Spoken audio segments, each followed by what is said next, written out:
Hi,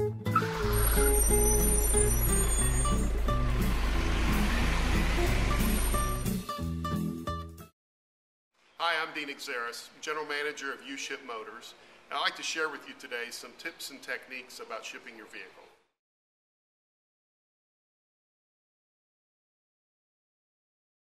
I think the consumer can really make that service provider's job a lot easier if they are able to provide a complete and accurate description of the vehicle.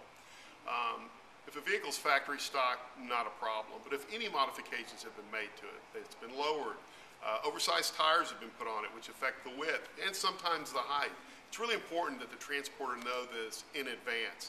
The other thing that's really important is make sure your car's in good working order. If there's any fluid leaks or drips, get those taken care of.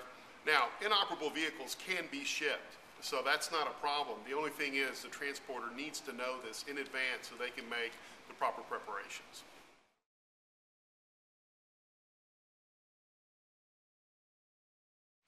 I think probably one of the things that they're not aware of, or at least the importance of it, is the inspection process.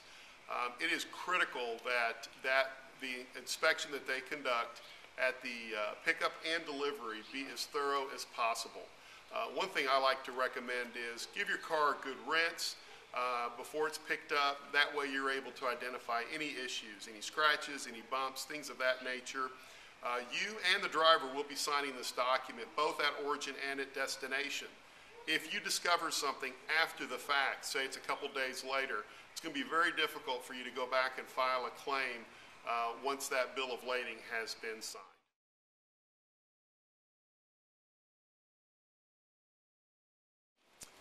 Actually, probably one of the key things that they really need to make sure and share is the access to wherever they're picking up or dropping off the vehicle.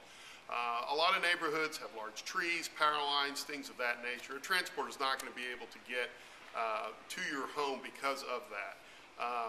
In those instances, be prepared to offer an alternative, either a parking lot at a school, shopping center, something of that nature, so they can meet you there.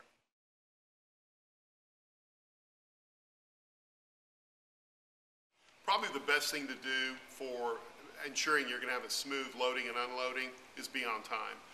As I mentioned before, you're going to have an opportunity to set up a window with the transporters to when they expect to be there. Be early. That way, once they do arrive, you're ready to roll and everything will go a lot smoother.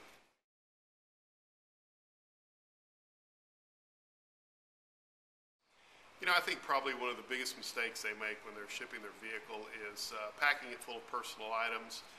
And folks, really, there's a lot of issues surrounding that.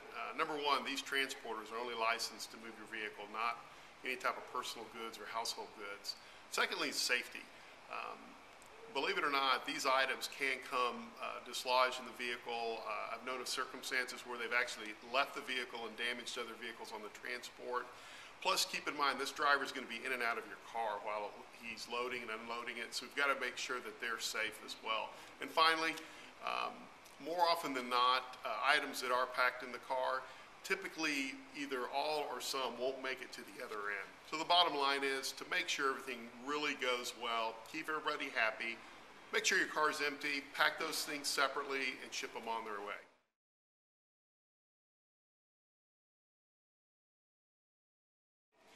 Probably the one thing that's probably the biggest piece of advice I could provide is make sure you have good, accurate contact information. You'd be amazed how often phone numbers that are provided have been disconnected, particularly if people are relocating. They give their old home phone number. So make sure the contact information is correct. These transporters are typically going to give you 24 hours notice at pickup and delivery, and it's going to be very important that they're able to get a hold of you easily.